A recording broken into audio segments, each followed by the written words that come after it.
Сейдалиев Ришат, ООО «Авдет».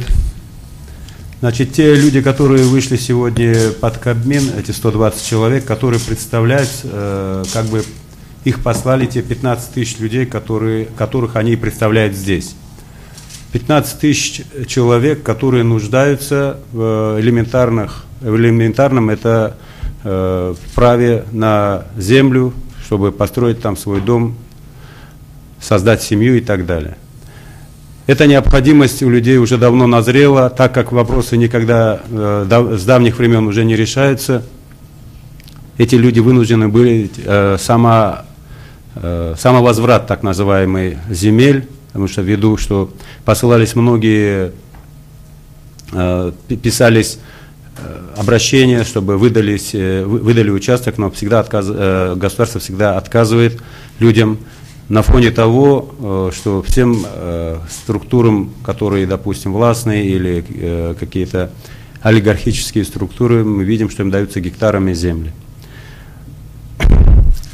Эти 15 тысяч человек практически представляют собой большую массу людей. То есть, если каждый займет один участок, то он будет там жить семьей. Семья представляет 4 человека или 6 или 7 человек.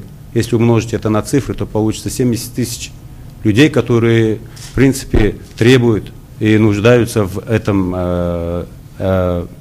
жилье, будем так говорить, в этой земле. Общественная организация «Авдет», которая занимается поддержкой, информационной поддержкой земельных полям протеста, уже более 2 лет борется с глухой стеной бюрократизма и откровенного произвола властей в земельном вопросе. К настоящему времени общественная организация «Авдет» превратилась в мощное народное движение, которое провело десятки акций протеста в Крыму.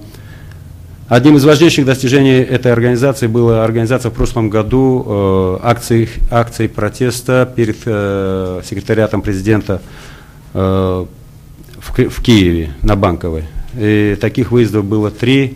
Результатом стало, будем так говорить, этих акций протеста то, что секретариат президента подготовил указ президента, который был дальше подписан президентом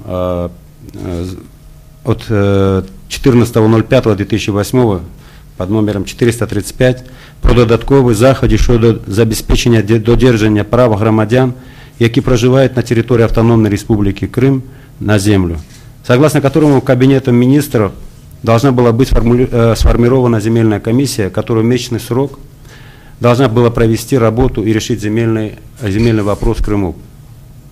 Прошел почти год. Ожидая результатов, не дождавшись, вернее, результатов, организация «Авдет» отправила представителей своих в Кабмин с вопросом, как же идут дела, но их даже, будем так говорить, не пустили на порог. И в связи с этим опять общественная организация и те люди, которые стоят на полянах протеста, увидели необходимость выезд уже сюда под Кабмин группы людей, которые бы добивались реализации их права на землю, которые игнорируются властными структурами. До сих пор никакой работы, та комиссия, которая должна была сделать эту работу, создаться в месячный срок, она создалась, правда, намного позже, через 6 месяцев, в ноябре прошлого года. Но до первого нашего выезда сюда, в Киев, уже в этом году, это перед праздниками, это было 18 марта, по-моему, 18 апреля, да. До этого никакой работы, как мы обнаружили, не проходило, потому что когда мы предоставили те данные, которые накопились там в Крыму, и те проблемы рассказали, мы увидели, что те, которые в комиссии, мало осведомлены об этом вопросе.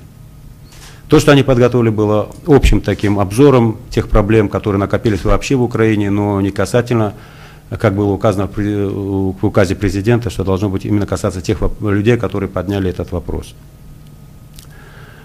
И эта группа выехала сюда, вот как бы работа комиссии потихоньку, как бы вынудили мы начать работу комиссии во главе с Филипчуком. Как бы они начали работать, но до сих пор никаких результатов нету. Поэтому мы дали им как бы срок. После первого выезда сюда, мы здесь находились под Кабмином неделю, также ночевали здесь несколько человек под открытым небом. Мы дали им срок, чтобы они решили там вопрос, потому что, говорят, так быстро не решается. Ну, опять приехали несколько представителей, ну как узнать, как прошла работа, нам опять сказали, что пока что нет согласования каких-то министерств, и мы не можем утвердить то подготовленное распоряжение Кабинета министров, которое должно утвердить Кабинет министров. Опять мы приезжаем сюда с народом, уже с который день мы здесь, и видим, что вопрос также стоит на том же месте, поэтому вынуждены были несколько человек объявить голодовку, как крайняя мера уже в знак протеста того, что власть игнорирует элементарные права простого народа. Своих же граждан государства это не решает. Поэтому 6 человек объявили голодовку, потом присоединился еще один человек, и сейчас под Кабмином практически уже 5-е сутки голодуют люди. Ну, а по отношению к нам мы уже давно, вот люди рассказали тоже, мы видим как бы игнорирование наших прав, и никто к нам не выходил, как бы вызывает, рассказывает ситуацию, но чтобы вышел кто-то из властных структур и сказал, вот уже 8-й день вы здесь, как бы давайте решать вас вопрос, так мы и не видим. Поэтому мы видим ценз, как говорится, продолжать наши действия.